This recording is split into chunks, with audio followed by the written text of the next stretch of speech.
मंगल मांगल्ये शिवे सर्वार्थ साधिके शरण्ये त्र्यंबके गौरी नारायणी नमोस्ते या देवी सर्वभूतेषु शक्ति रूपेण संस्था नमस्तस्यै नमस्तस्यै नमस्तस्यै नमो नमः। आदेश जय महाकाल, जय महाकामाख्या, माँ भगवती काम रूपिणी कामेश्वरी आप सभी के ऊपर कृपा बरसाए रखे, आप सभी को जो है हष्ट पुष्ट निरोग रखे, आप सभी को जो है सुखमय काया दे और आप सभी के जीवन में रंगत मंगत और जो है आप सभी के ऊपर जो है अपनी कृपा दृष्टि बनाए रखे। खैर, आज जो है हमारा वीडियो का कॉन्सेप्शन है वो है कुंडलिनी जागरण के ऊपर। कुछ साधक कहते हैं कि गुरुजी हम इतने वर्षों से तपस्या कर रहे हैं कि कुंडलिनी जागरण नहीं होती। सर्वप्रथम तो आपको कुंडली का शब्दार्थ आर्थिक मतलब ही नहीं पता है कि ये संसार में किस प्रकार से शक्ति कार्य करती है और शाक्त मत में रहकर किस प्रकार से आपकी कुंडलिनी शक्ति जागृत होती है। तो आज इसी चीज को हम अच्छे तरीके से आपको बताएंगे, असल इसका स्वरूप बताएंगे, जो असल कुंडलिनी जागरण का जो असल मूल तत्व है और कहां से कुंडलिनी आरंभ होती है आपकी, किस विधि से जागृत होती है और किस प्रकार से आप इसको शक्ति तत्व में अपने जो है प्रयोग कर सकते हैं। खैर, जो है दिल थाम कर जो है आप बैठे रहिए, क्योंकि आप सभी को आज जो है कुंडलिनी जागरण के महातांत्रिक अनुष्ठान के बारे में आज हम जो है सूचित करवाने वाले हैं। तो भगवती कामाख्या की कृपा से आप सभी को जो है इसके बारे में अचूक जानकारी प्राप्त होगी। हम जो यहाँ ज्ञान देते हैं वो यहाँ पर आपको ना तो कहीं पूरे इंटरनेट पर, ना ही पूरे लगा करके चलिए किसी किताब में, ना ही किसी गुरु के मुख से प्राप्त होता है। तो याद रखिए, यहाँ पे जो ज्ञान दिया जाता है वो सटीक, पूर्ण रूप में सत्य और ये लगा कर चलिए अपना प्रमाणिक, औपचारिकता और साइंटिफिक लॉजिक के साथ दिया जाता है। तो इस वीडियो को अधिक से अधिक लाइक करें, शेयर करें, सब्सक्राइब करें और लोगों को जो है इस वीडियो के बारे में बताएं ताकि लोग अधिक से अधिक चैनल से जुड़ करके इन तांत्रिक अनुष्ठानों की और गुप्त तांत्रिक विद्याओं की जानकारी प्राप्त कर सके और तंत्र के नाम पर जो फैली हुई जो भ्रांतियां हैं उनका खंडन किया जा सके। तो समय व्यर्थ ना करते हुए हम आपको आज जो है कुंडलिनी जागरण के बारे में जो है आज आप सभी को बताते हैं। ठीक, जय मां कामाख्या। आप सभी दिल थाम कर बैठे रहिए। मूलाधार चक्र को समझने के लिए आपको इस जो मूलाधार की जो मूल सृष्टि है आपको उसको समझना पड़ेगा कि मूलाधार जो जागृति है वो किस माध्यम से चलती है और क्या उसका जो है तंत्र में क्या प्रावधान है और शक्ति तत्व और शिव तत्व में मूलाधार जागृति किस प्रकार से होती है। जैसे हर इंसान जो है ओम का ध्यान जो है अपने जो है हृदय में करते हैं, क्योंकि ये सबसे लो फ्रीक्वेंसी की जो आवाज है जो इस संसार के अंदर वो ओम को बोला गया है। ठीक, बोलता है ओम ही है जो सबसे लो फ्रीक्वेंसी की आवाज है और संसार के अंदर जो है स्वतंत्रता स्वरूप में जो है ओम जो है विद्यमान होता है ना। कहीं पे भी आप चले जाइए या सबसे जिस समय शून्य का जिस समय प्रागमन होता है उस स्थान पे मात्र ओम का ही ध्यान रह जाता है और कोई वहां पे पूर्ण नहीं रहता। याद रखिए, ये जो ओम तत्व है ना, इसका जिस समय पूर्ण इंसान जिस समय इसके बारे में समझ ले तो उसके पीछे कुछ रहता ही नहीं है समझने के लिए। ये जो पूर्ण तत्व है ये पृथ्वी तत्व है बोला गया है, जो ओम के अंदर बोला गया है इसको बोलते हैं पृथ्वी तत्व, क्योंकि जिस धारा के ऊपर आप उत्पन्न होते हैं या धारा तत्व इसको बोल सकते हैं आप इस ओम चक्र के बीच में। ठीक, क्योंकि ये धारा है, इस धारा के ऊपर उत्पन्न होने वाले मानव के ये 3 पार्ट है, जिसमें होता है सर्वप्रथम तो ये होता है आत्म तत्व, अर्थात जब माता पिता ने आपको इस संसार में उत्पन्न करने का मार्ग ढूंढा, ये आपके माता पिता का स्वरूप आप इसको बोल सकते हैं। ठीक, बोलते हैं आत्म तत्व, जिस समय उन दोनों का परस्पर इस धरा से सुमेल हुआ तो उन्होंने पहले आत्म तत्व को आपके उत्पन्न किया। सर्वप्रथम आप धरती पे उत्पन्न हुए तो आत्म तत्व ही आपका पहले उत्पन्न हुआ धरती के ऊपर।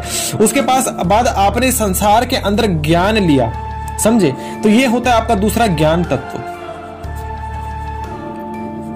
ये होता है ज्ञान तत्व आपका। ठीक, जिस समय आप इस धारा के ऊपर आपने जो है ज्ञान लिया इस चीज के बारे में जो है संसार में उत्पन्न होकर के आपने ज्ञान के प्रयोग के माध्यम से आपने जो है शिव तत्व की प्राप्ति की। जिसमें शिव तत्व लगा करके चलिए, शिव तत्व हर पुरुष के अंदर विद्यमान होता है, हर उत्पन्न होने वाले हर इंसान के अंदर उत्पन्न होता है।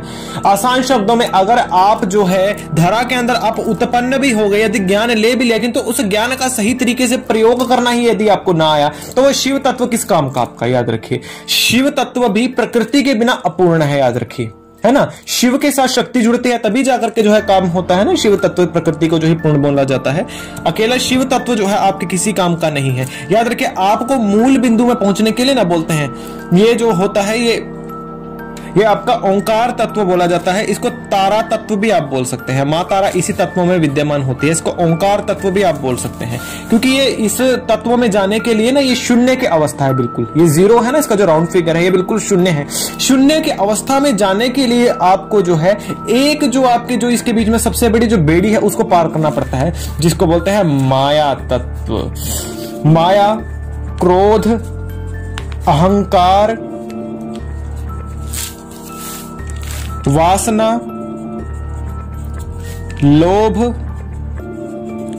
फरेब और झूठ, जो आपको अनंत जो है शून्य की अवस्था में जाने से रोकते हैं। यदि आप जो है शिव तत्व में आप हठ योगी बन गए, आपने शिव तत्व को प्राप्त कर लिया ज्ञान तत्व के माध्यम से, गुरु के द्वारा आपको ज्ञान मिला, इसको आप गुरु तत्व के माध्यम से आपने ज्ञान तत्व को प्राप्त किया, ठीक है, ज्ञान प्राप्त किया आपने गुरु के माध्यम से।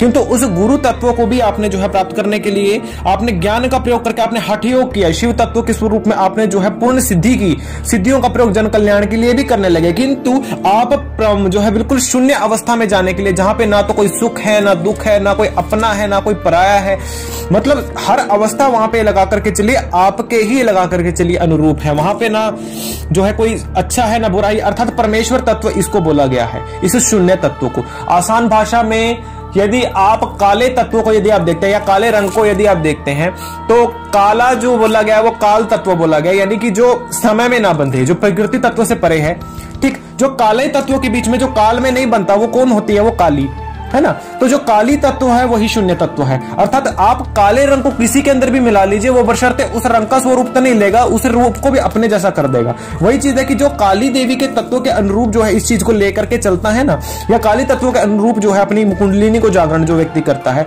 उसी के अनुसार जो है व्यक्ति जो है अपने पूर्ण तत्वों को प्राप्त कर लेता है।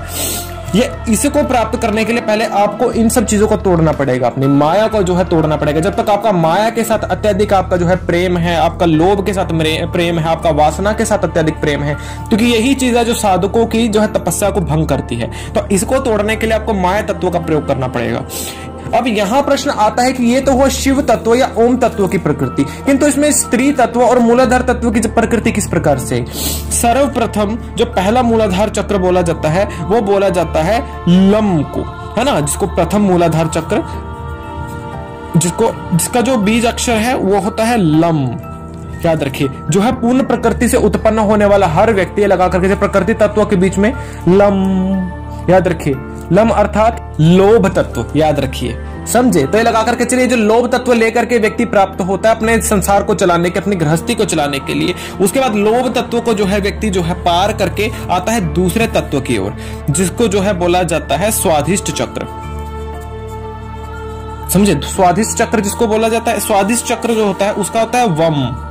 वम अर्थात विशुद्धि, अर्थात आपने इस अपने जो है जो ये लोभ तत्व की विशुद्धि करके, इस लोभ तत्व पे विजय प्राप्त करके आपने जो है विशुद्धि प्राप्त कर ली, अर्थात उस लोभ तत्व को आपने जो है हरा दिया, ठीक। तो यहां से आपका जागृत हो जाता है द्वितीय कुंडलिनी, ठीक। यहां से ये जाएगी ऐसे इसकी रेखा सीधी, ठीक। उसके बाद जाता है तीसरे तत्व की ओर, जिसको बोला जाता है मणिपूर्ण चक्र, जिसका जो बीज अक्षर जो होता है वो होता है रम, अर्थात मणिपुर चक्र, इसका बीज अक्षर होता है रम।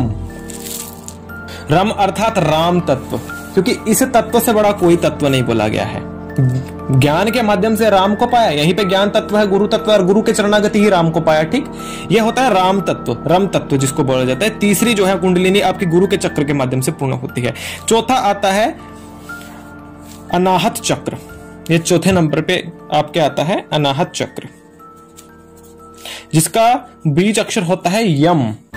यम तत्व होता है हर व्यक्ति जिसने राम का नाम लिया है, जो इस धरा पे उत्पन्न हुआ है संपूर्ण धरा के ऊपर, तो उसका मूल रूप में लगा करके चलिए, उसको यम तत्व से तो जो है पराधिष्ट होना पड़ेगा। जिसने यम तत्व की सच्चाई को जान लिया, अपने जीवन की सच्चाई को जान लिया, तो उस व्यक्ति को लगा करके चलिए इस चक्र से कोई मतलब नहीं रहता, अर्थात वो पूर्ण परमेश्वर के तत्व हो जाता है, अर्थात आत्म तत्व। ना तो इसको लगा करके चलिए इसको यहां से शिव तत्व से तपस्या प्राप्त की, और ना ही यहाँ पे इसको जो है मृत्यु का भय रहता है, और ना ही जीवन की लालसा, ठीक। तो ये रहता है यम तत्व, जिसको यम तत्व के नाम से जाना जाता है, और ये चौथा चक्र आपका चक्र है। फिर आता है आपका माया चक्र के क्षेत्र में, जिसको पांचवा चक्र बोला जाता है, जिसको बोलते हैं विशुद्ध चक्र, अर्थात जो आपके सभी पूर्ण रूप में आपकी शुद्धि कर दे। आपकी सभी वासना थी यहाँ पे विशुद्ध हो गई, जो भी आपकी जो है बुराइयां थी वो सब यहाँ पे हो गई विशुद्ध। अब यहाँ आता है आपका जो है जहां पे आपका छठे नंबर पे आपका आ गया आज्ञा तत्व।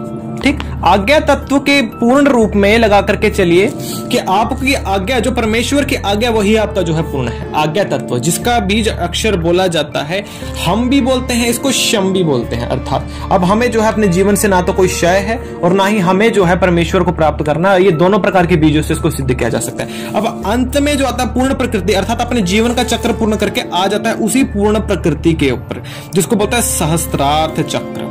समझे, ये सहस्त्रार्थ चक्र यहाँ पे आके मिल जाता है पूर्ण।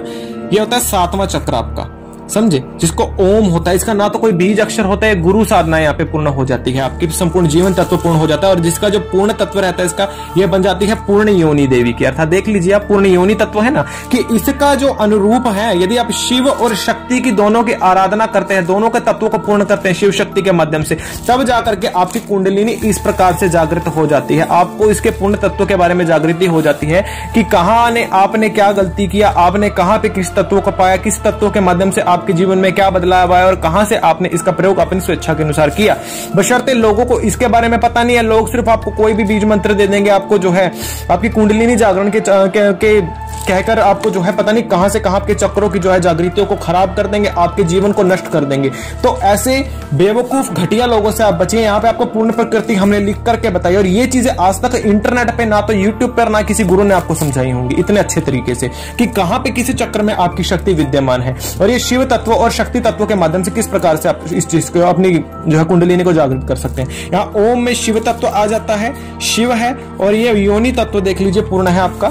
ये देख लीजिए पूर्ण योनि बन रही है ना, त्रिभुजाकार योनि। तो ये योनि तत्व है जो ये आपका पूर्ण प्रकृति है, कि प्रकृति और पुरुष दोनों के ही परस्पर सुमेल से जो है आपके आज्ञा चक्र और जो है स्वादिष्ट चक्र पूर्ण होते हैं। तो भगवती को जानिए, शिव को जानिए, शक्ति को जानिए, गुरु को जानिए, इन्हीं के माध्यम से पूर्ण हो सकता है कुछ। संसार की मिथ्याओं के चक्रों से दूर रहिए। अपनी जो है मूलाधार जागृति को जानने के लिए, इसको जागृत करने के लिए आप हमारे पेड ग्रुप से जुड़ सकते हैं और अपनी जो है कुंडलिनी को हमारे माध्यम से जगा सकते हैं, इसकी फीस को पे करके। जय महाकाल, जय मां कामाख्या।